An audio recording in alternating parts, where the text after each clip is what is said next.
ओमज्ञानतिमिरन्दस्य ज्ञानाञ्जनशलाकया चक्षुरुन्मिलितं येन तस्मै श्रीगुरवे नमः।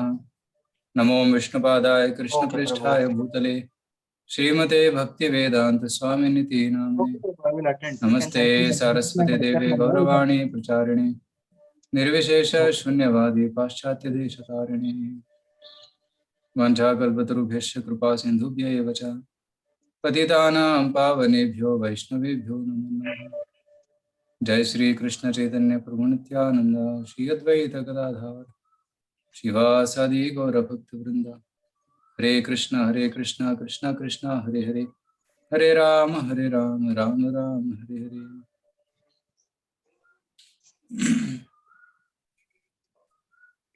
So today's session,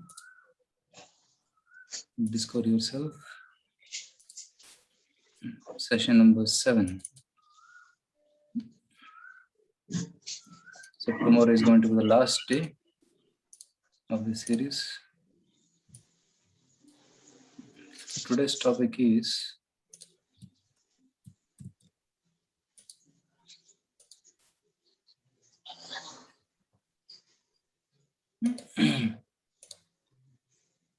okay.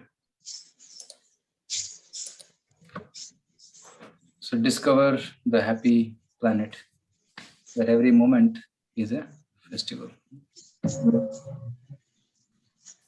As we discussed in yesterday's session, right, this material world is a shadow of the spiritual world. Shadow in the sense, it's a reflection of the spiritual world. So you cannot enjoy the reflection. We can enjoy only the original, right? If I give you a plastic mango, can you enjoy that? No. It looks like mango, feels like mango, but doesn't taste like mango. So similarly, if you want real pleasure, then we have to approach the real place, real world, where we can get real pleasure. In this world, whatever we get is fake pleasures, temporary pleasures. But that world where real pleasure is there, that is spiritual world. Krishna's abode, Krishna Loka, where every moment is a festival. So we'll see about this today.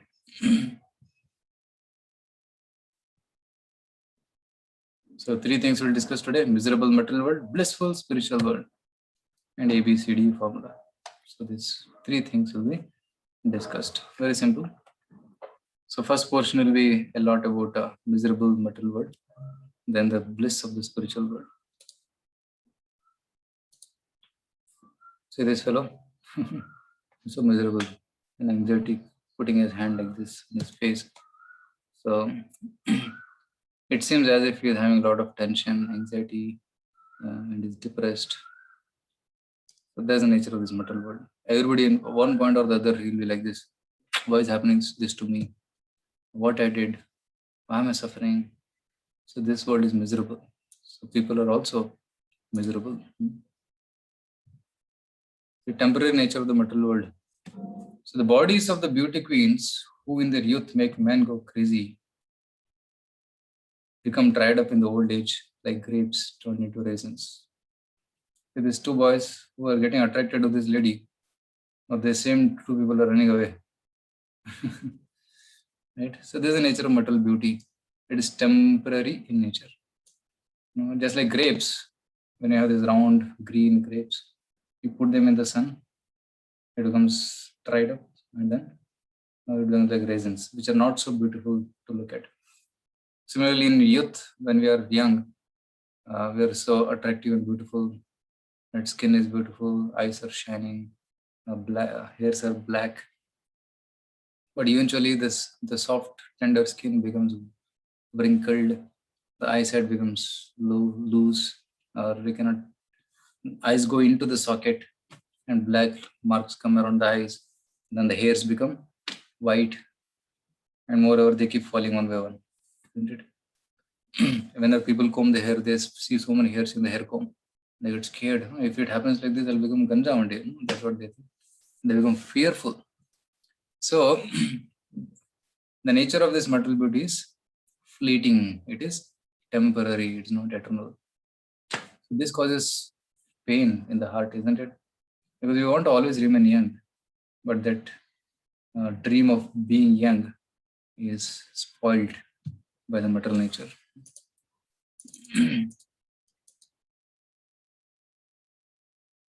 Why can't the beauty of this world remain permanent? Right? See, we tend to forget the real permanent substance, the soul, and give importance to the shadow, the material body. See, body is never permanent. Only the soul is permanent. Because of the presence of the soul, body appears to be alive. The soul is eternal, but body is not eternal. But if we live in the conception that this body is me, then we'll be in pain. So pure devotees of the Lord, those who are pure devotees, they don't bother whether the body is young or old.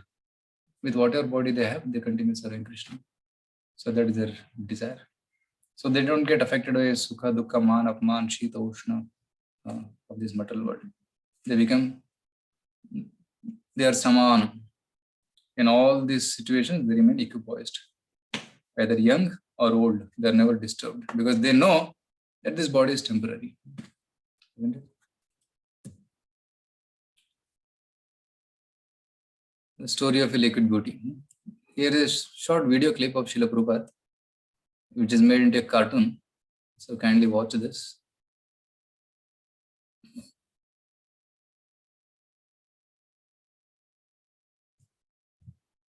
I wish to narrate one short story that one man, one boy, was attracted by a beautiful girl. Are you able to hear the sound?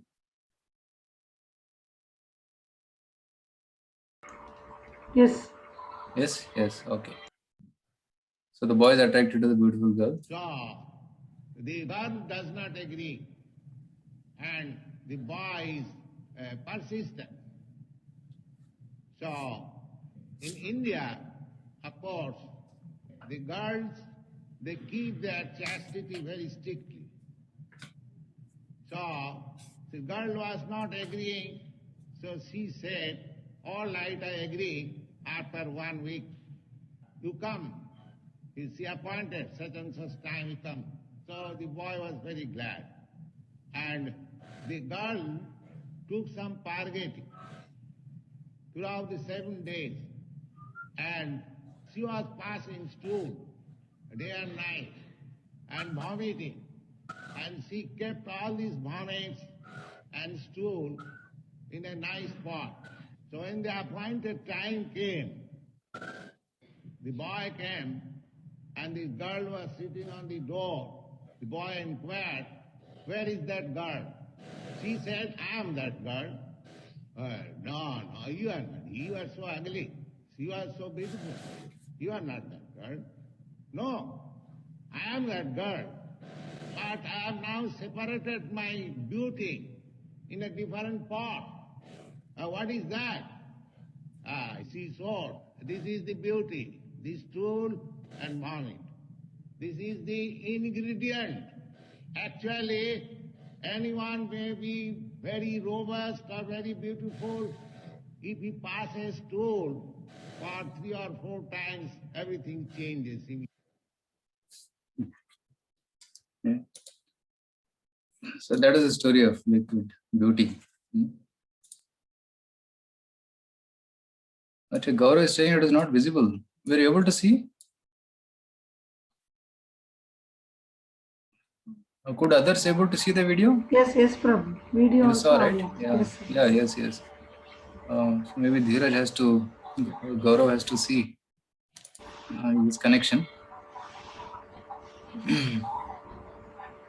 Okay, so many of you saw and it was visible. What did you learn from this story of Srila Prabhupada? What are the lessons you can learn? Beauty is not permanent. Beauty is not permanent. Correct. Very nice. Okay, beauty is temporary. Yashwant is telling. Wonderful. Yes. And what did the girl do? Intelligent girl.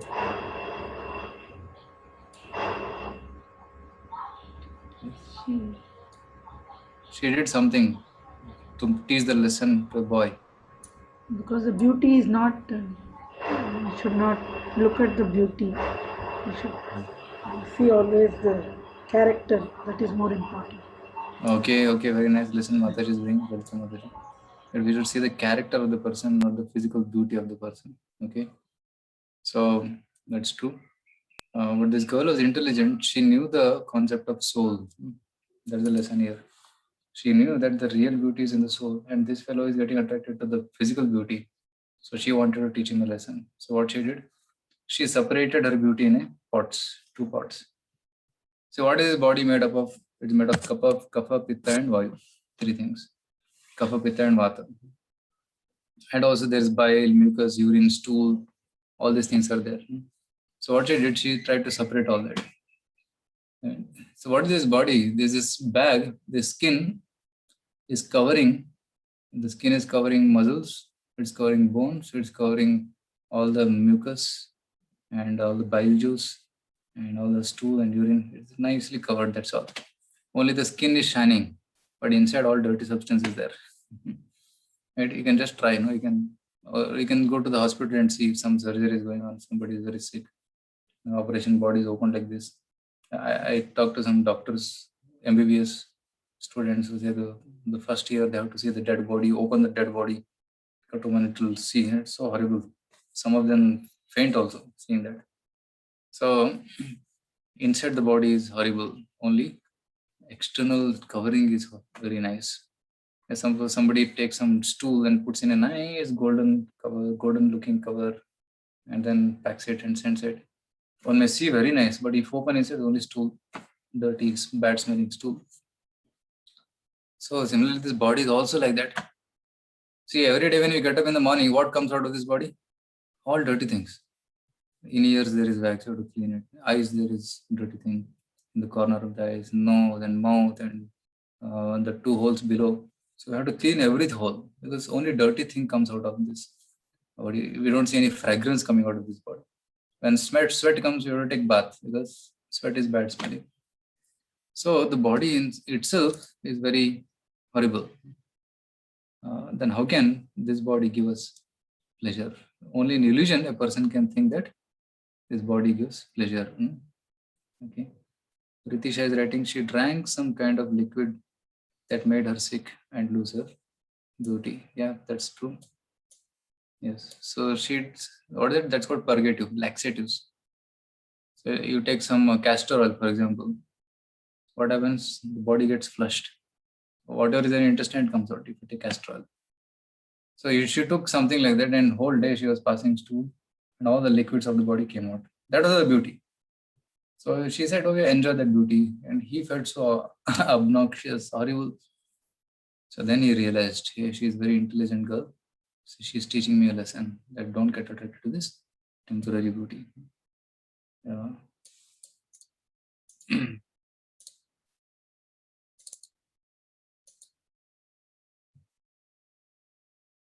So what are the lessons? Fleeting beauty of material world, material body, real beauty is in the spiritual spark. Do not get attracted madly to this temporary beauty and forget the goal of life. Shankaracharya says on shloka, he says, Nari sthanavara nabhi desham trishtra maga mohavesham etan mamsavasadi vikaram manasi vichintya varam varam. He says, so this body of man and woman, which is look very attractive, it is nothing but etan mamsavasadi vikaram. It is a vikara of flesh and muscles. So manasi vichintya varam varam. Please remember this temporary nature of this material body. Shankaracharya says. So Mandal intellectuals are atheists and atheists, aesthetics, however, are deluded by the outward beauty and attraction of the relative truth and are unaware of the spiritual spark, which is both truth and beauty at the same time. See, truth is also beautiful. Satyam, Shivam, Sundaram. So the truth is auspicious and it's beautiful. And really intelligent people, they try to focus only on this truth, not on the temporary truths. So our material bodies belong to material world. Material body is perishable, full of ignorance and pain producing. Because here all the people are wearing masks. And she's crying. Baby is also crying. Right? But spiritual body is permanent, full of knowledge and bliss producing. Spirit souls belong to spiritual world. So material world and spiritual world. Bhagavad Gita, chapter 15, verse 1, explains this concept of material and spiritual. Urdhamulam adashakham ashwatham prahuravyayam chandamsi yasya parnani yastam veda sa vedaved. Urdhamulam adashakham, roots are upwards and branches are downwards, he says. So, which is this tree where roots are upwards and branches are downwards? Have anybody seen this tree? We don't see, right? I had asked this question before also. The only place where we can see this reflection is in an image, is in the reflection, okay? Like in the lake, on the side of the lake there is a tree, so that the tree gets reflected in the tree. So spiritual world is like the tree on the bank of the river. Material world is like a reflection of the tree in water. Our material body is a bad copy of spiritual body. See, for example, there is real marble. You can see there is real marble here, it's shining, very nice. But there is something called fake marble also. You might have seen in some homes, they put this some layer of synthetic material, which looks like marble, but it's actually fake marble. You can take a blade and cut it. What is it called? It's just a sticker, sir. Yeah, just a sticker. They put it with the glue. Yeah. The real currency and fake currency. When you're taking money, you have to check. There are some checkpoints. At certain points, the checkpoints are there. So the fake note, people print it to get more money, isn't it? So real currency, fake currency exists means there should be real currency somewhere else. Real mango, fake mango. How can a fake mango exist without real mango? Similarly, material beauty is temporary, so there should be spiritual beauty. Right? So material world is a perverted reflection of the spiritual world. So in one sense, whatever is in the material world is there in the spiritual world, but in its original form. Okay. So here we are looking for love. Love is there in the original form in spiritual world. But here that love becomes perverted as lust, which is attraction to the body. So the real love is there only in the spiritual world, with spiritual personalities. So till now we discussed about temporary material world. Dukkhalayam ashashvatam, it is miserable and it is temporary. And let's see about spiritual world, which is blissful and the happy planet. Discover the happy planet. So though the souls originally belong to the spiritual world where every word is a song. See, when does a person sing?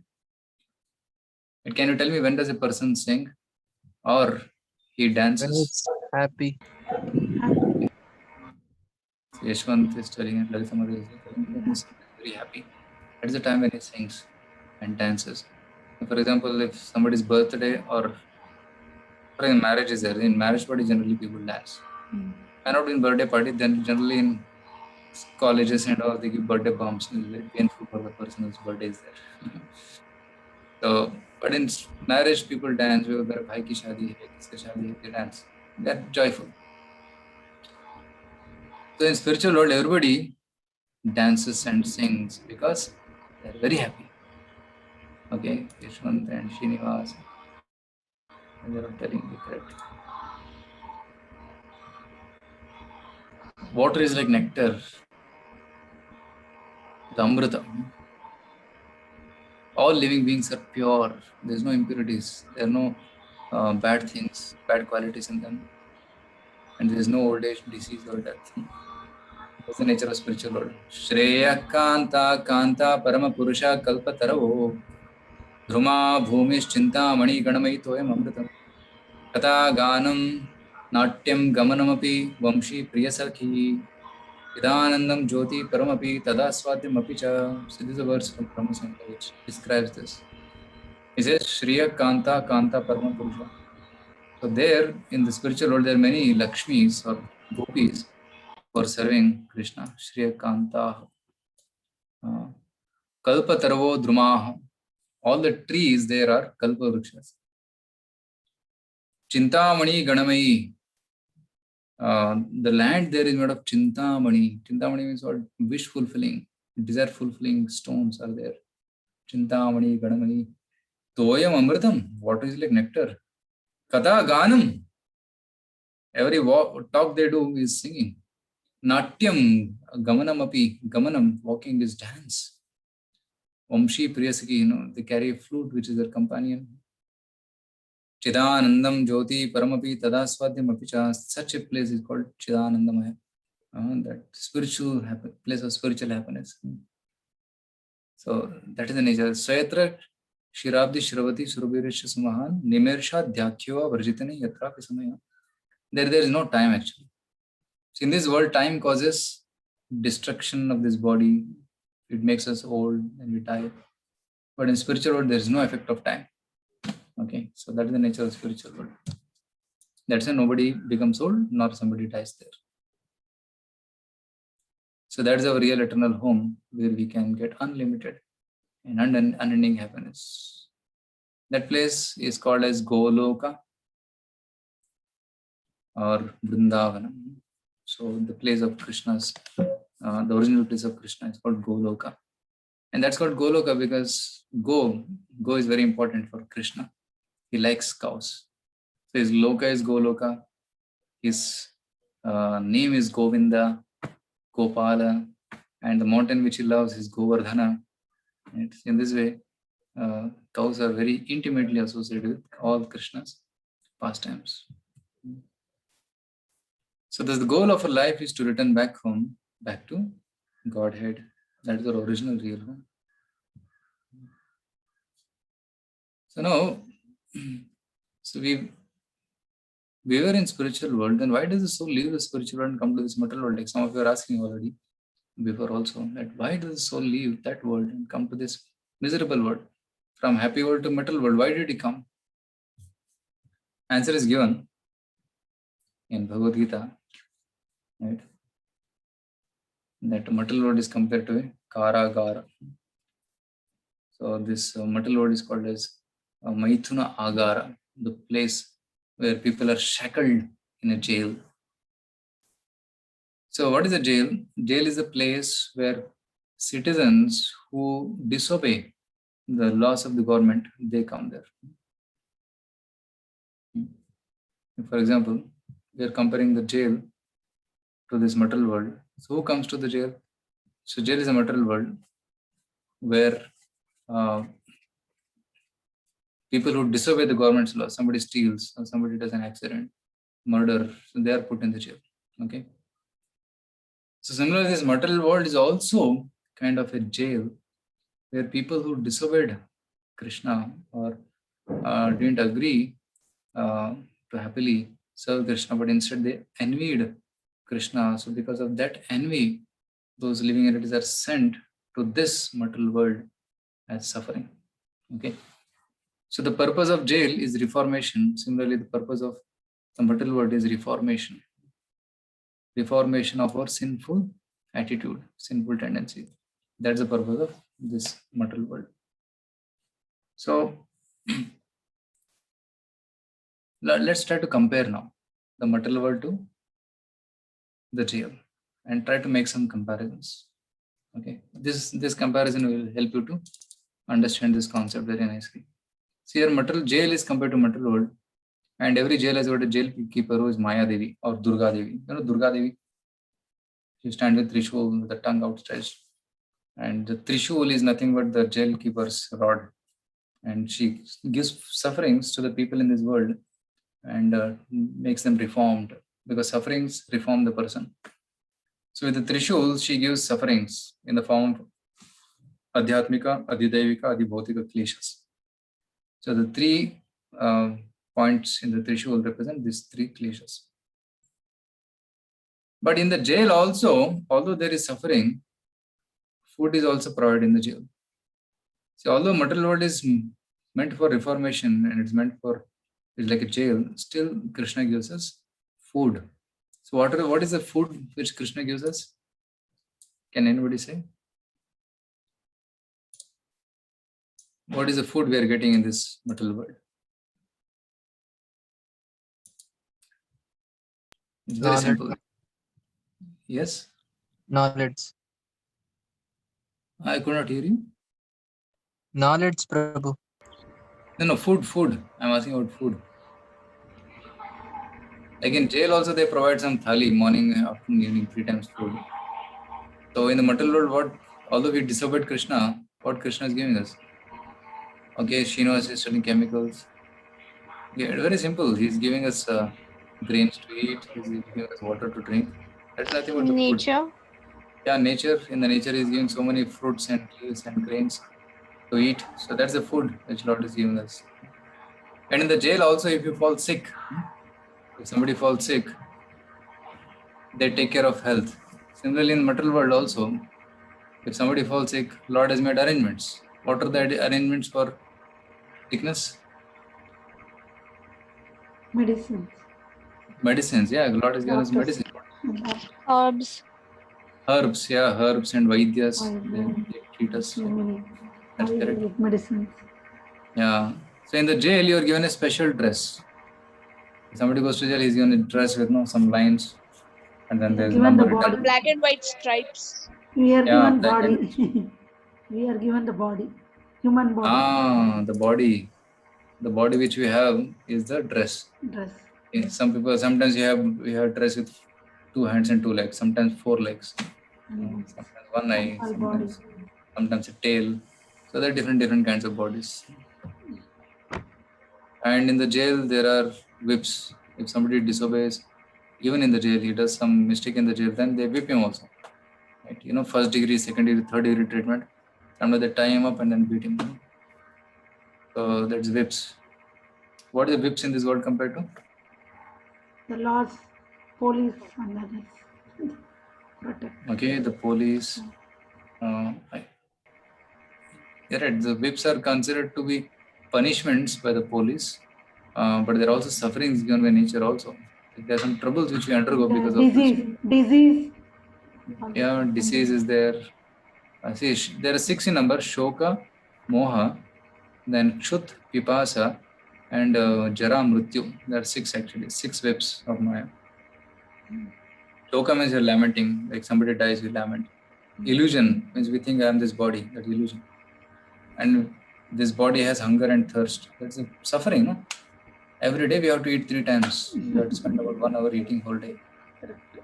Why? Because that is whip, that's suffering. And then there is Jara, Mrityu, old age and death. Now, if one is a good person in the jail, then they will release him. So, what is the release from material world compared to?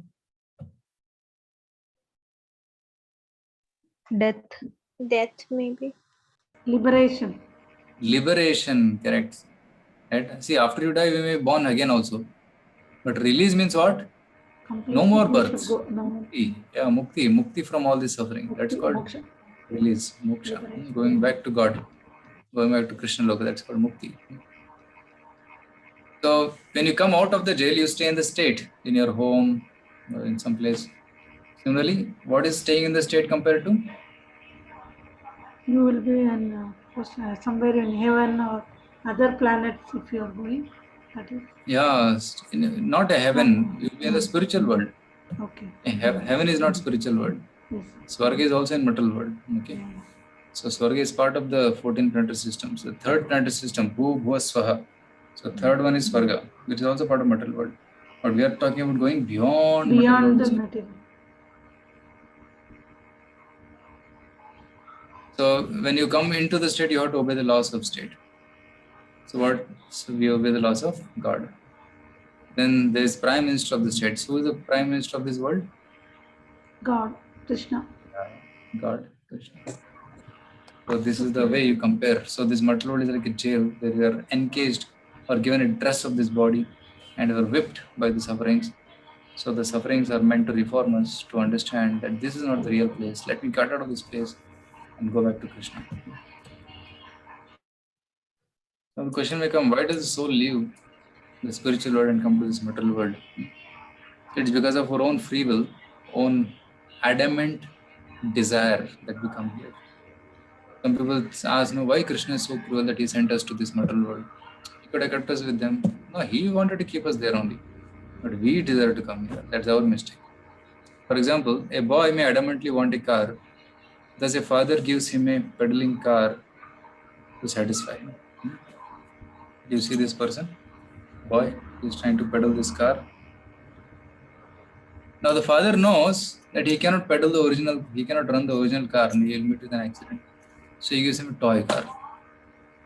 Similarly, when the Jiva desires, Krishna, why are you enjoying? Why not me? I also want to enjoy like you. So when that envy creeps in because of the free will of the Jiva, so at that time, Krishna says, hey, you want to be like me? It's not possible. So if you want to be like me, you go to a separate world, which is called material world. And I'll give you a place to control. So he says, you take this small car and you play with this. For example, in home also, no, people sometimes, especially girl children, they want to cook. So they want to cook, they're adamantly desiring, I want to cook on this fire.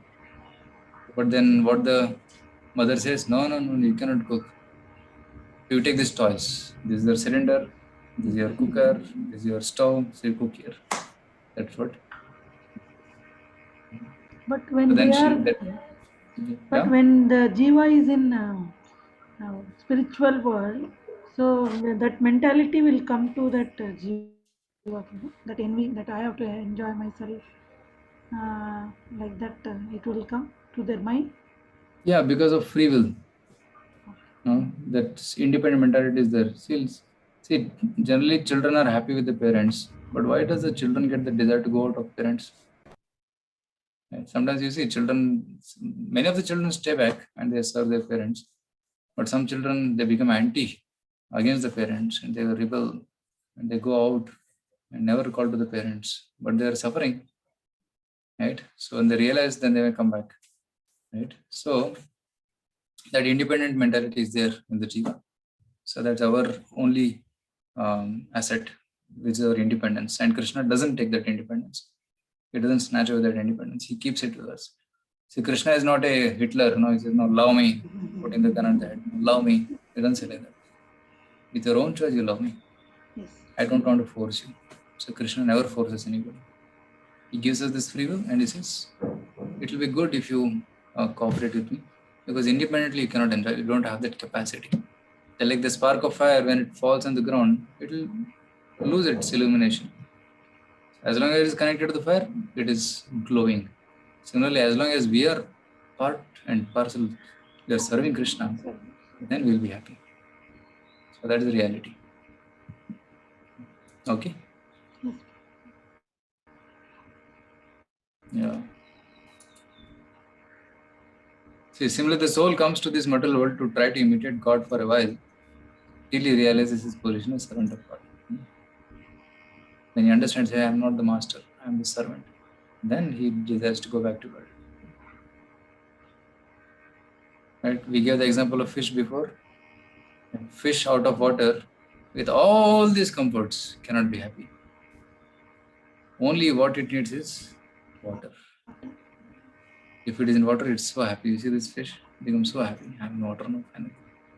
Similarly, we need we get mobiles and laptops and homes and comforts and dress, but we cannot be happy. Satisfaction will not come from that.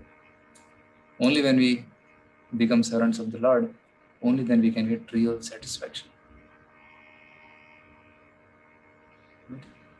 So we can be happy only in the spiritual world, not in the material world with any amount of luxuries and comforts. Like this son of a billionaire father, he has lost his father, okay, and he's suffering, he's crying, right? So what is the best solution for this son to become happy?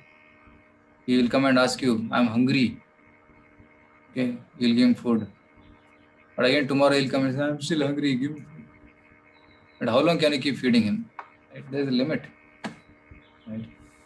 So, and you may give him clothes, but there's a limit to that also. How long can you keep giving? We also have limited resources. You have to find the father and send him there. Yeah, Mataji is telling that find the father You and have to find his father and then send him. Find his father and send him to him, so that he will perfect. become happy. So that is the solution. That is the solution.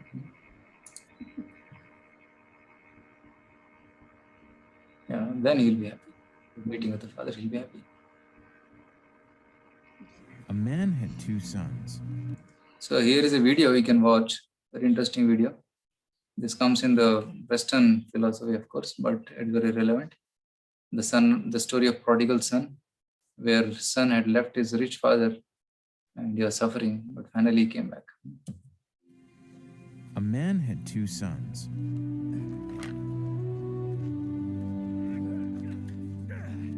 The younger son told his father, Father, I want my share of your estate now, before you die.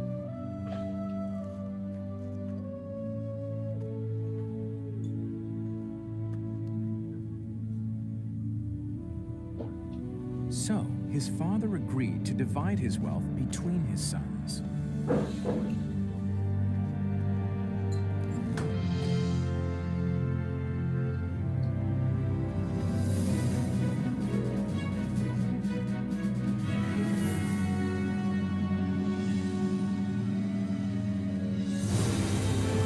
few days later, this younger son packed all his belongings and moved to a distant land. And there he wasted all his money in wild living.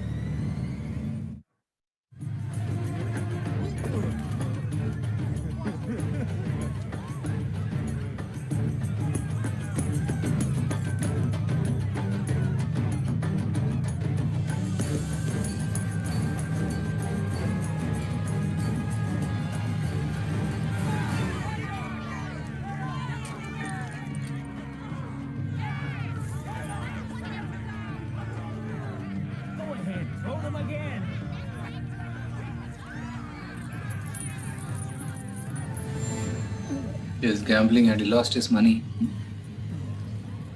Just enjoying drinks.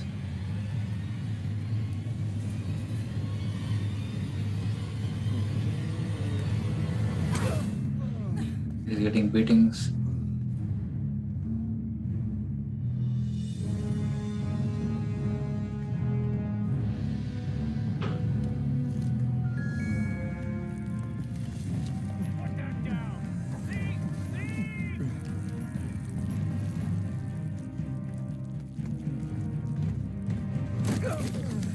And beat him and throw him out.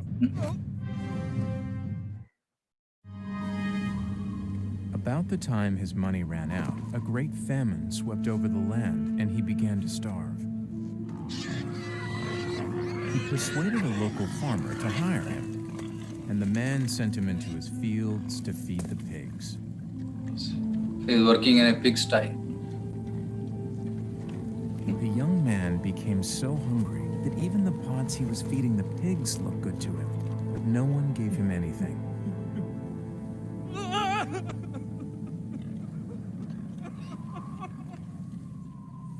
When he finally came to his senses, he said to himself, "At home, even the hired servants have food enough to spare, and here I am dying of hunger." He wasted everything his father gave him.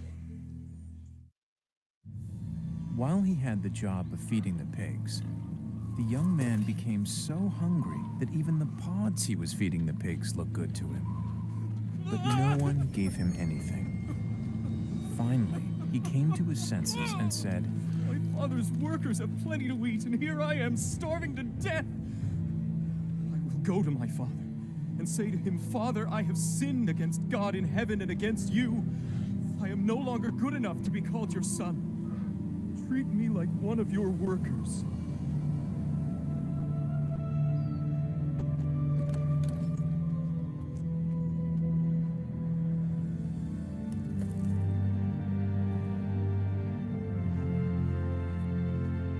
But when he was still a long way off, his father saw him and felt sorry for him. He ran to his son.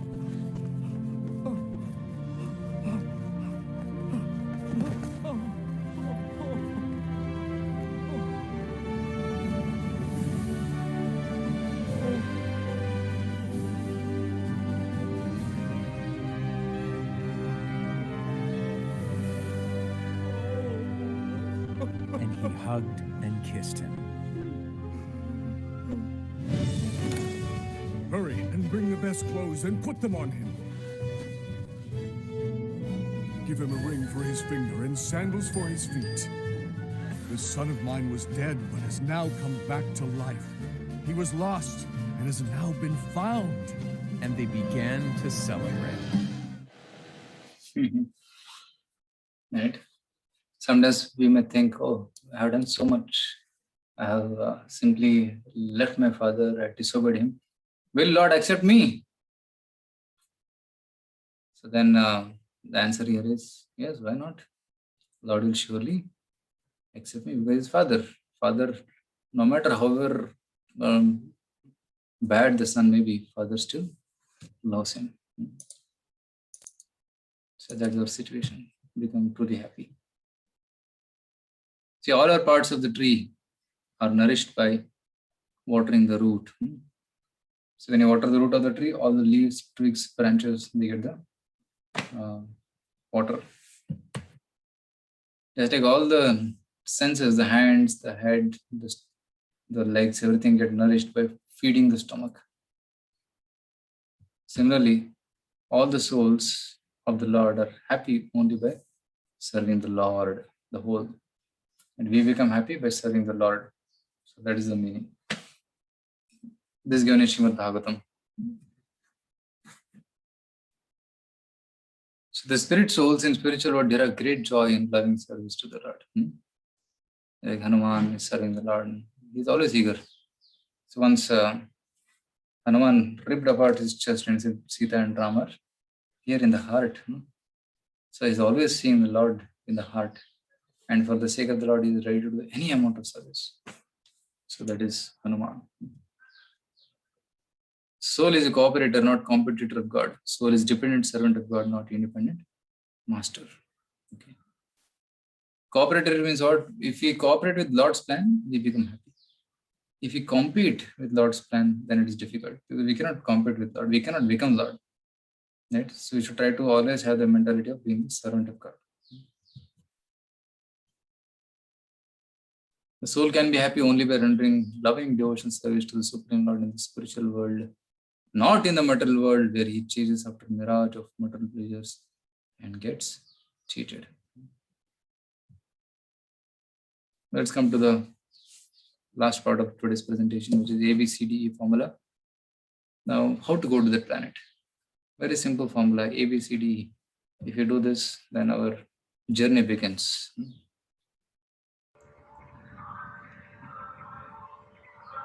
So by learning to align with God and nature, as taught in the Vedic scriptures, one can have a healthy heart and return back to the spiritual world, which is the original home where eternal society, friendship, and love can be experienced. How to align with God? By ABCD. A for books, A for association, B for books, C for chanting, D for diet, E for engagement. Association. If you have good association, it will take you up, and bad association takes you down. Example of two parrots. One parrot was taken by a king, a saintly person, and then another parrot was taken by a butcher. After some time, the person who sold the parrots, he went to meet both the parrots. First, he went to the butcher's place, and the parrot said, "Pakado, maro, kato." So that kind of language he was speaking. But when he went to the saintly king, then he said, "Oh, king is busy, saintly person is busy. So please sit. I'll sing some slokas for you." So he started singing Bhagavad Gita slokas. So in this way, the association, the type of association we take, that molds us. If a calf makes friends with another calf, it will drink milk. But if it makes friends with pig, it will eat stool. So we become what we associate with. It is said that we are an average of 5 people whom we associate with. You tell me your friends, and I will tell you who you are.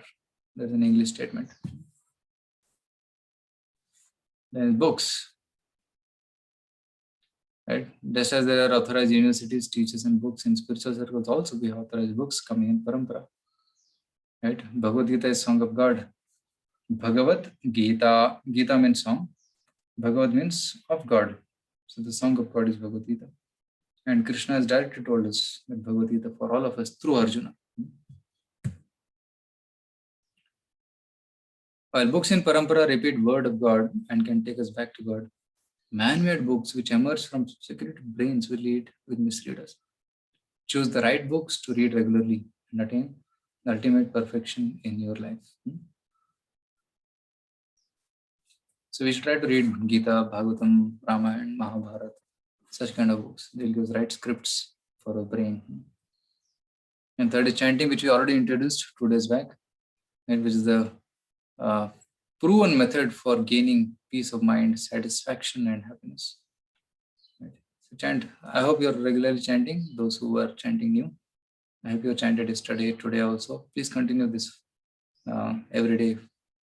Then you'll feel definite difference in your life. So by chanting, who all got transformed? Dhruva chanted Om Namo Bhagavate Vasudevaya. Valmiki chanted Mara, Mara, Mara. Mrigari chanted Hare Krishna mantra. See, Valmiki was a dacoit, right? But by the chanting of Mara, which is actually a reverse of Rama, he still got the benefit. Right? He didn't chant Ram. He chanted Mara, Mara, Mara, Mara, Mara, Mara, Mara, Mara, Mara, Mara, Mara. It became Ram. So in that way, Narada Muni gave mantra to Valmiki. Mrigari was a hunter who used to kill animals half dead. And still he got the mercy of Narada Muni and chanted Hare Krishna. He became purified. Hippies in the West became very happy by chanting Hare Krishna mantra. So all of them attained boundless happiness by this practice. Right? See, in the nature, there is earth, there is water, fire, air, and ether. Ether means sound. It is sukshma. More sukshma you go into the elements, more powerful it is. Right? Which is more powerful, a dynamite or atom bomb? Okay. Out of the two, which is more powerful? What do you say? A dynamite or atom bomb? Atom bomb. Atom bomb. I think only Lalita Mother is giving answer. So silent. She is most active in the class. I request others also. A very, very simple interaction. So atom bomb, because it's more subtle. It's in the breaking the atom nucleus. Dynamite works on the principle of chemical reaction, but atom bomb is splitting the atom. So more subtle you go in matter, more power it is. Similarly, sound is the subtlemost element, so it has more power. And Hare Krishna is even more power. It is spiritual sound. By chanting that, all our impurities are cleaned, mind becomes pure. Yannama shruti matrena puman bhavati nirmalaha. Just when chanting, one becomes pure. And then diet. So when we eat food, it produces 3 parts. Every food has got 3 components. One is that which turns into blood and distributed throughout the body. That's the first part. Second part, it turns into stool and urine and flushed out from the system. That is the roughage, waste part. And third part, many don't know about this. The third part in the food transforms into consciousness. It goes to the brain and producing consciousness, depending on the type of food. Every food has got a particular type of consciousness, depending on who grows it, who cooks it, and who is serving it. If we eat a particular kind of food, that consciousness will get. Suppose you eat in a hotel where somebody is cooking with angry mode. The owner is not giving me salary, he is cooking like that. We'll also become angry by eating that food. Somebody is cooking with a greedy mode. Okay, this much I'm cooking, I'll get 100 rupees profit from this. It's lobha, it's calculating. So when you eat that food, we also become like that. We become calculative. We also become lobhi. But if you eat from a person who is cooking with love, like mother cooks for the child, so there is, that's why when children eat mother's food, they become nourished. But the same thing they eat in hotel, they'll not get nourishment because love is missing. So their consciousness will not develop. And higher than that is food which is offered to the Lord, cooked for the Lord with love and offered with love and served. That's called prasad. Okay. So if the food is in sattva, rajas and tamas, accordingly it produces good or bad effects. So we should eat food in sattva guna and offer it to the Lord and then take it. Rajoguna means that which is very spicy, very hot, pungent, Katu amla lavanati ushna tikshna ruksha vidahina ahara rajasa sishta dukkha shokamaya prada. Rajasic food will only produce disease in the body. And tamasic food is yate yamam gatarasam putam pariyushitam chayat uttishtam apichamedhyam bhojanam tamaspriyam. So those which is decaying, decomposed, putrefied meat, so that is tamasic food. And that which increases our ayu, sattva, bala, arogya, sukha, priti, vivardhana. So it increases our lifespan, it increases our existential strength, bala, arogya, health, sukha, priti, vivardhana, happiness and satisfaction. Such food is a mode of goodness and we should consume that kind of food. Okay, only fruits, grains, milk, vegetables, they are in sattva. And then diet. Right, so the diet only we're talking about. Diet means sattvic food offered to the Lord. You see this thali, prasadam, nice vegetarian dishes, sweets and fruits and vegetables and all these things are being offered. So that just by taking prasad, it purifies our consciousness also. So prasadam is Lord's grace on us to help us control our mind and senses and advance in bhakti yoga. Then engagement. We should have meaningful activities to do, some seva to do. Right? As telling yesterday that we all want to serve. But instead of serving Lord, we are serving somebody else, some other things. So we should serve the Lord with all our capacities. And everybody has got some talent which he can use in service. Okay? Everybody. For example, Arjuna was a warrior. So he fought for Krishna. Somebody is a soldier, he can fight for protecting dharma. Even a squirrel assisted in building the bridge to Lanka and attracted Lord Ram's grace. Like Hanuman was building bringing big boulders, mountain tops and putting in the ocean. And squirrel was bringing small pebbles. And Hanuman said, "Hey, squirrel, hut jao. I am serving, I'm bringing big thing." So then Ram said, "Hey, Hanuman, don't be proud. The squirrel service is as equal to me, as important to me as your service. There's no difference between you and him." So Lord Ram blessed the squirrel.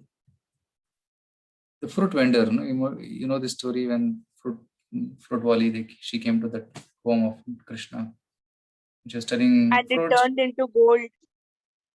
Yeah, it didn't turn into gold. She gave fruits to Krishna. She emptied the whole basket and gave to Krishna. And Krishna filled the basket with jewels and gold. Like that. So that's what happened. So it means what if you give to Krishna some service, Krishna reciprocates in multiples. So if you take one step towards Lord takes 100 steps towards you.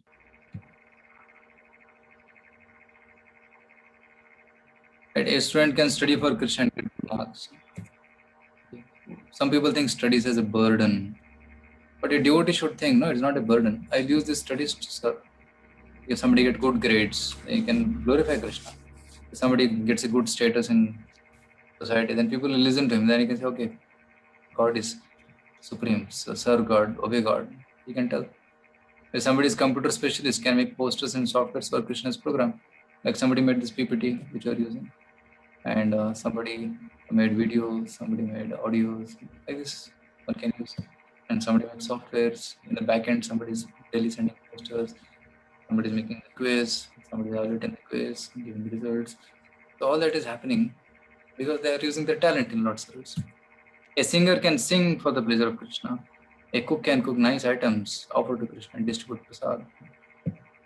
A decorator can decorate the temple hall by using his talent. You see here they are singing for the pleasure of Krishna. They are cooking for the pleasure of Krishna. And he's reading, studying. He's an artist making wonderful art. And he's designing, computer engineering, making back-to-world magazines, designing flower posters.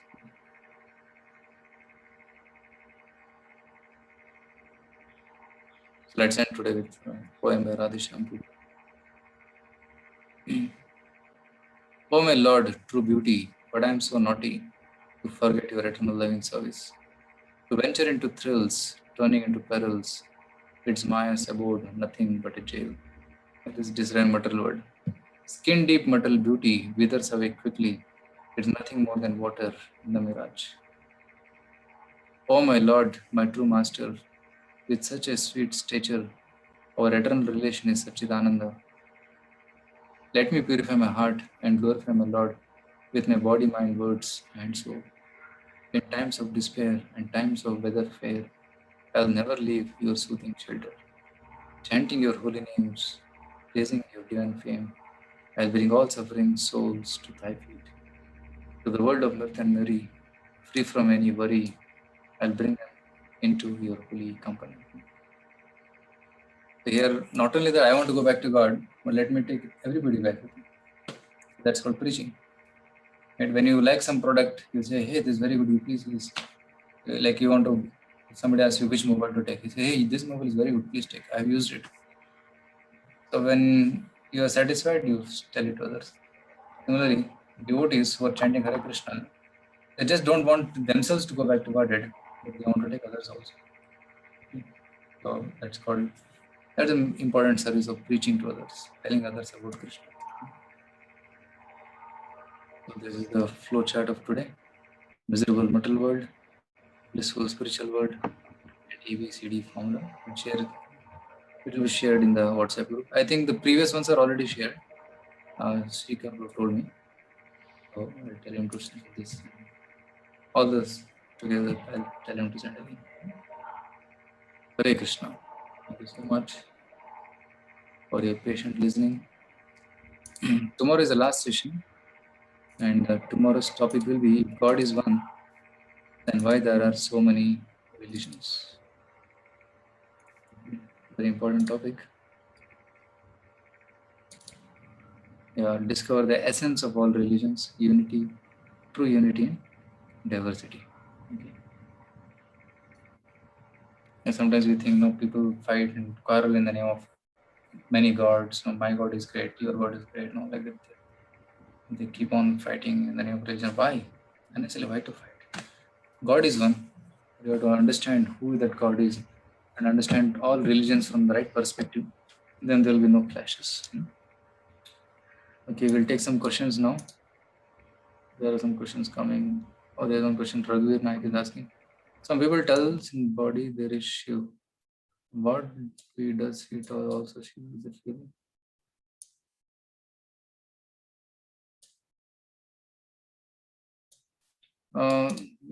I think you're telling that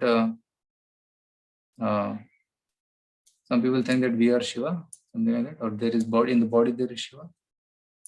I have not heard of this. We only hear in Bhagavad Gita say that Lord says, I am sitting in the heart of all living entities. For example, I'll show this.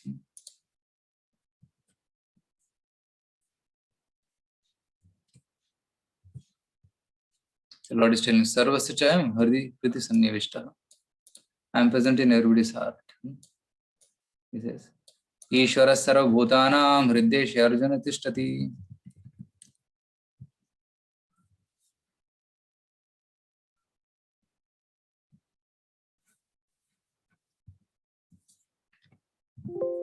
There's another verse in Bhagavad Gita which says that Lord is sitting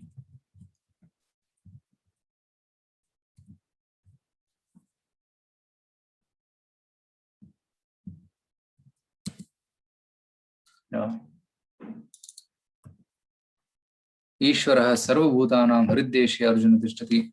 So Lord is telling that Krishna is sitting in the heart of all living entities. And Brahmayan Sarva Bhutani Yantra Rudhani Maya.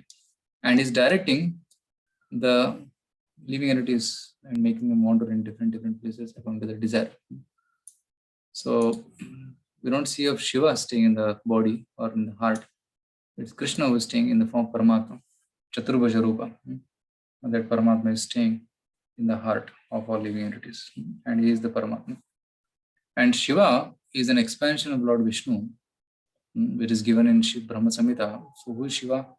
Kshiram yatha devikara vishesha yoga sanjayate naitata pratagasti hetu yaha shambhutam apitata samapviti karya govindamadi purusham tamaham bhajami. So just like milk, when you treat with it some acid, it becomes curd. Similarly, when Lord Vishnu wants to participate in the activities of this world and wants to come in contact with the world, he takes the form of Shambhu or Shiva. So that is Shiva. So milk and curd, in one sense, there is no difference. Both are same. But the curd comes from milk. You cannot make a curd into milk. Milk can become curd. So there is a slight difference between Shiva and Lord Vishnu. Gaurav Purisa, what are thoughts of Srila Prabhupada and Garuda Purana? See, Garuda Purana is also one of the bona fide Puranas, and Prabhupada had a dream to translate all the Puranas, Mahabharata, Ramayana, but he didn't have that much time. So, but he said that the most important Purana among all the Puranas is Srimad Bhagavatam. Srimad Bhagavatam Puranam Amalam Yad Vaishnavanam Priyam. Srimad Bhagavatam Puranam Amalam. It's Amala Purana. It has no other contaminations of karma, jnana, yoga. It's only pure bhakti in Bhagavatam. Yasmin Parama Hamsim Ekam Amalam Jnanam Param Giyate. And in Bhagavatam, only the topics which are relished by Paramahamsas is given in Srimad Bhagavatam. Tatra Jnana Viraga Bhakti Sahitam Naishkarme Mavishkrutam.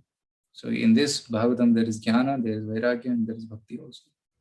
Yat Shrunvan Supatan Vicharana Puro Bhaktya Vimuchya Naraha. Just by hearing with faith, practicing with faith, one can become liberated from all miseries. So Garuda Purana is also one of the bona fide Puranas. So if Prabhupada had time, he had to translate all the Puranas. It's told that Garuda Purana should not be read. Why is that so? Please tell what is the significance of Lord Krishna.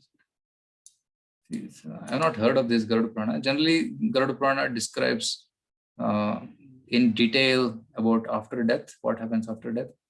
It details about hells, sufferings and punishments. That's also their part of it. So people may get scared. Maybe that is the reason.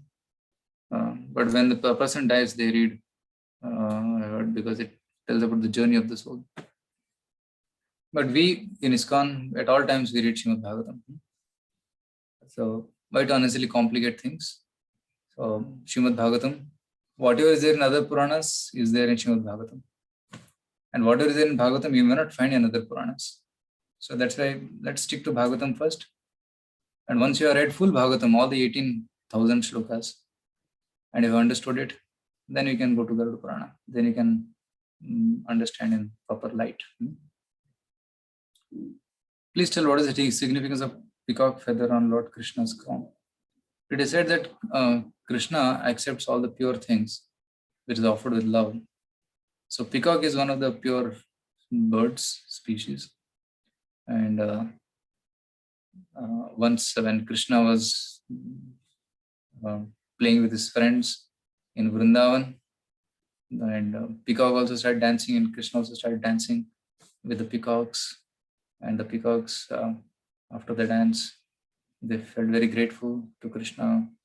And the king of the peacocks, he came and he said, I want to offer you something. So he took his one peacock feather and said, this is what the best thing I have. Please take this. He kept it at the feet of Krishna. And Krishna took that thing which was at his feet and put it on the head, just to show that how much Krishna values the gift given by his devotees. He put it on his head. So that's why Krishna wears that peacock feather on the top of his head. So that indicates the love of the peacock for Krishna. And Krishna takes the name of Govinda, Gopala to show his love for cows. My name is after your love, your name. So Krishna's world is Goloka. Krishna's name is Govinda. Gopala, his mountain is Govardhana. So Gokula, so many, all with cows. And Krishna plays in cow dung, plays in Gomutra, plays with cows. He's so happy. And cows also love him.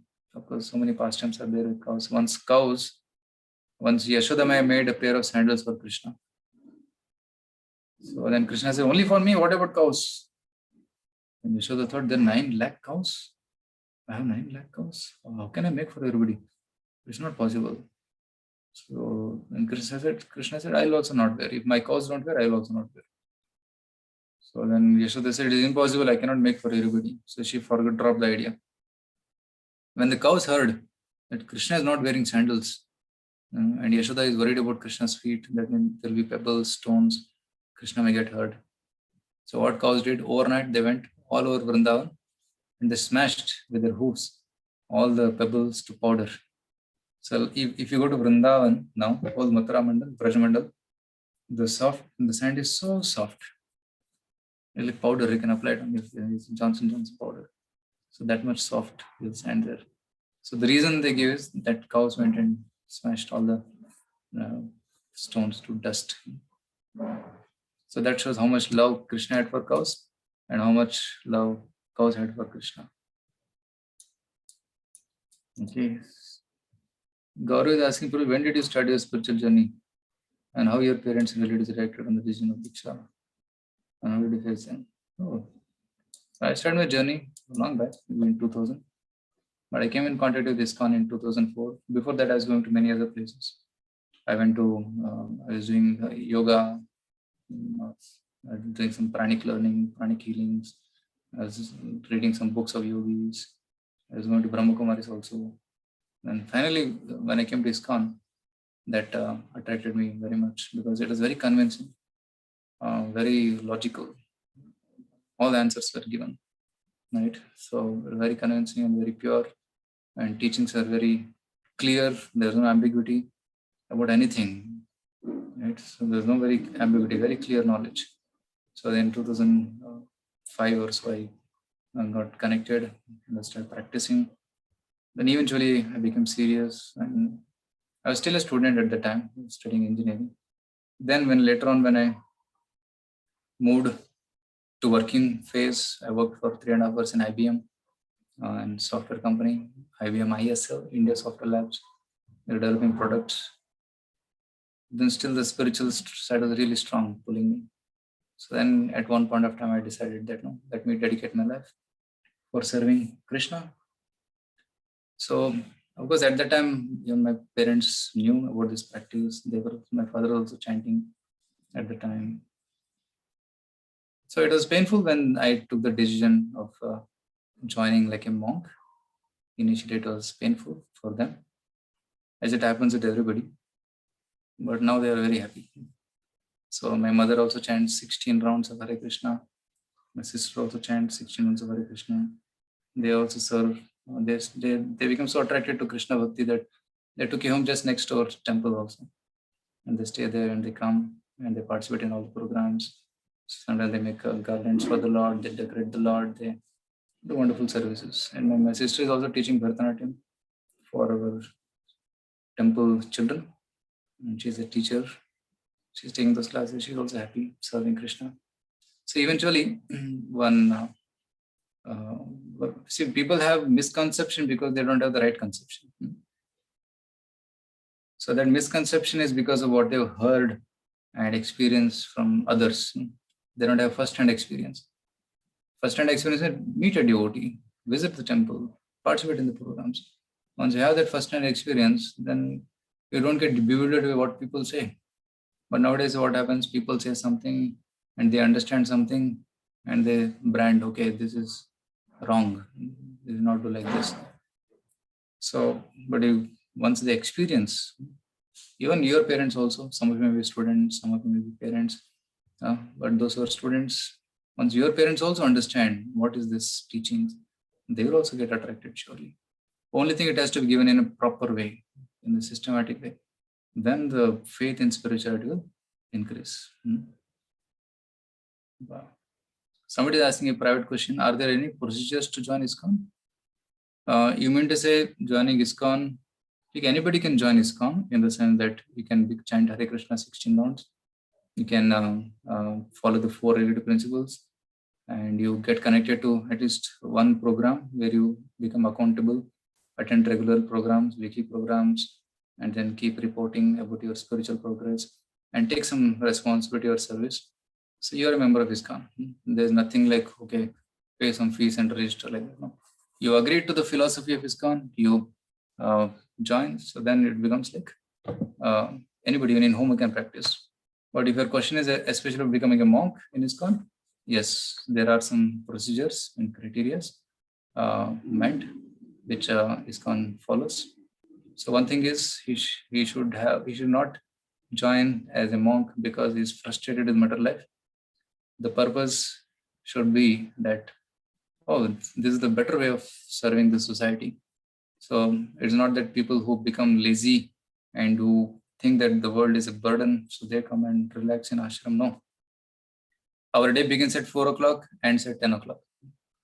So whole day is filled with activity. So we work very hard the whole day, doing different activities, doing our own sadhana, but our own services in the center, in the ashram, in temple, and also preaching. So sometimes we have classes to give and some classes to attend. So like after 7 o'clock, we have a class to attend where our senior monks teach us and senior devotees teach us. And another thing is one should have a desire to really serve. We're not joining to escape. We're joining as a monk to serve. That's the main thing. So if one has a desire to enjoy, then one will not be able to sustain. So a servant will be able to be happy in this life. So, of course, those who want to have this like monkhood, then we have a training for them. This is like 2 years training initially. So where one can join as a trainee, where he can maybe quit his job, and then sometimes there's part-time also. Some like we have some places where they join they stay in the temple, and morning and evening they participate in all spiritual programs, and daytime they may go for work. So that is some partial kind of a training. And if he feels comfortable, then he can quit his job for 1 year or 2 years as per his convenience and experience the life of a monk for 1 year. And then if he feels comfortable and stable, then he can take the permission or inform his parents and then continue. It's his choice to either continue or go back and start working, get married and continue with his life. So the training period is there. So in the training period, one can decide. It may take 1 year, 2 years as per his wish. And also another criteria is when somebody is joining like a monk, then he should have earned sufficient money so that the parents will not suffer throughout the life. Especially mother and sister should be well taken care. So if there is some financial need, suppose like mother doesn't have a home, they're staying in a rented place, no, he cannot join. We don't allow. So then he has to work and make sure that mother has a place to stay. And then after they're comfortably situated, then he can quit the job and then join. And of course, he can visit and sometimes meet mother and father and continue staying in the ashram. So these kind of rules are there in ISKCON to join as a monk. Of course, there are many more. You can visit your local place or center and then get more details. Okay. I hope that answers your question. There's some long question coming here in private chat. But I actually like to give BG books to people, Bhagavad Gita books to people. And till now I've given 156 books. But when I give my patients in OPD, some of them put me down saying, me being science student and going to be doctor, you believe all this and degrade me? I feel so depressed that whole week. This had happened me for more than 9 times. So please tell me something to overcome at the time.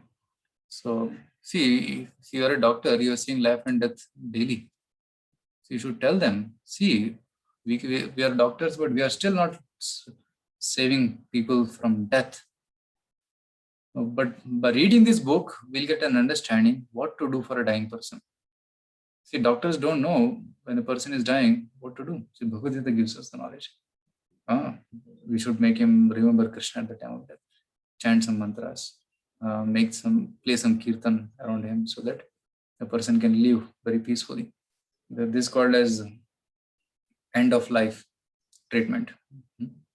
Hospice, it's called hospice, where people come and they're sure that they're going to die, they come. So ISKCON had some hospice in Vrindavan, where people who are sure that they're going to die, they'll come there. And then devotees used to give all kinds of wonderful arrangements so that the person can very peacefully leave his body. So that Bhagavad Gita teaches. So Bhagavad Gita teaches the art of living, how to live in this world, and also the art of living, how to leave this world. So that's both are taught by Krishna in Bhagavad Gita. So we should, especially doctors should know this knowledge. We should boldly sell.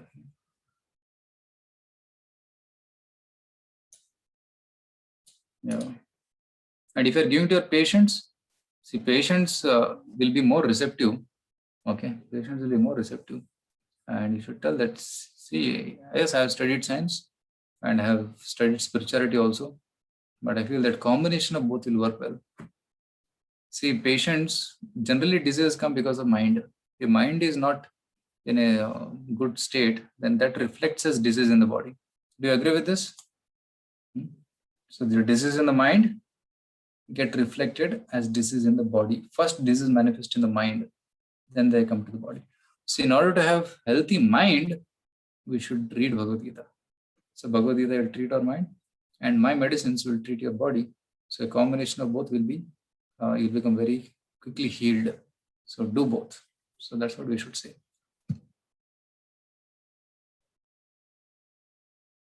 Okay, Gaurav is asking, Prabhuji, as you said, like eating anything cooked by angry or greedy person, that nature comes to in us if we eat that food. So should you always avoid eating outside food? Yes, it's a good practice to avoid eating outside food, especially cooked in hotels, Domino's, pizza, or ordering from Dunzo and many things, Swiggy.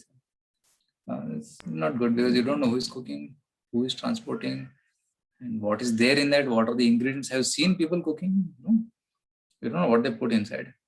They may use old oil, fried oil. They may use all the low class ingredients. Tomatoes. What kind of tomatoes use? Our devotees go to marketplace. They have three categories of tomatoes. One is very nice, shining, rich, big tomatoes, and there is medium quality, and the third quality which are already cracked and broken. So hotel people come and pick up the third category. Very cheap, no? And who knows though? Do the people who are sitting in the restaurant and coming for eating in the restaurant, they see the kitchen? No? What kind of vegetables they use, what kind of oil they use, what kind of cooking they do, who is cooking, are they taking bath, are they maintaining cleanliness, and who checks? So they use all the low class products in the cook. So the quality is also not good. Consciousness is also not good. So it's not good for health and neither for consciousness. So we should try to avoid as much as possible, always. But in emergency, suppose you're in a place you're traveling and you went to a different place where you cannot cook yourself. So one thing is you can go to ISKCON temple, you get prasad. So in all the temples, ISKCON prasad you will get, ISKCON prasad. Even in America, many people, Indians go to ISKCON temple to get nice prasad. And if that is not there, then you can eat something without onion garlic. Maybe in Jain hotels or something like that. One can take some food. So you have to plan also in advance where I'm going, where I'm going to stay. Is there something to eat nearby? So you have to plan and then go. That's a good practice. Okay, that ends all the questions in the chat. One more question. What can I do in prescribing non-vegetarian food? Does it cause me sin? As it is Ugrakarma, but if I prescribe them for their health and wellness? Actually, Yashwant, I would say that better you can suggest some vegetarian alternatives rather than non-veg food. Many people ask me in the previous device batch also, one person called me, Prabhuji, my doctor is suggesting eat eggs because that increases my protein, I can become healthy. But I think we can have other alternatives other than eggs. Like dals contain good amount of protein, moong dal, chole, good amount of protein, soybeans contain good amount of protein.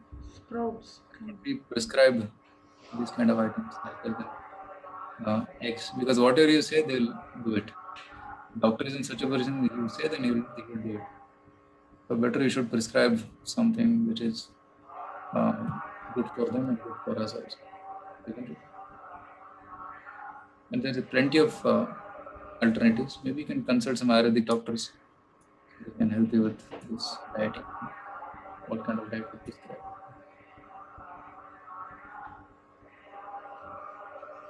Yeah.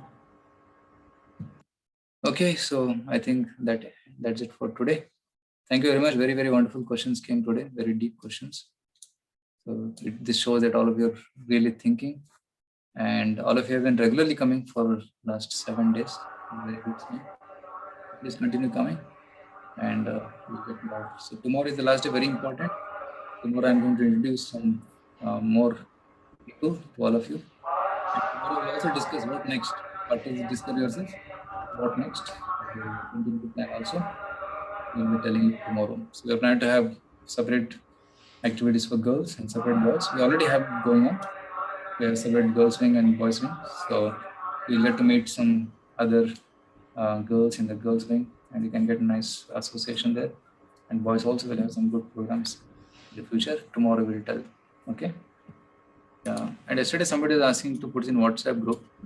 Ritisha, you have been put in the WhatsApp group and shared the number. Yes, sir. Okay. Thank you. Okay, so we'll meet again tomorrow. Hare Krishna. Hare Krishna Prabhu. Hare Krishna. Hare Krishna.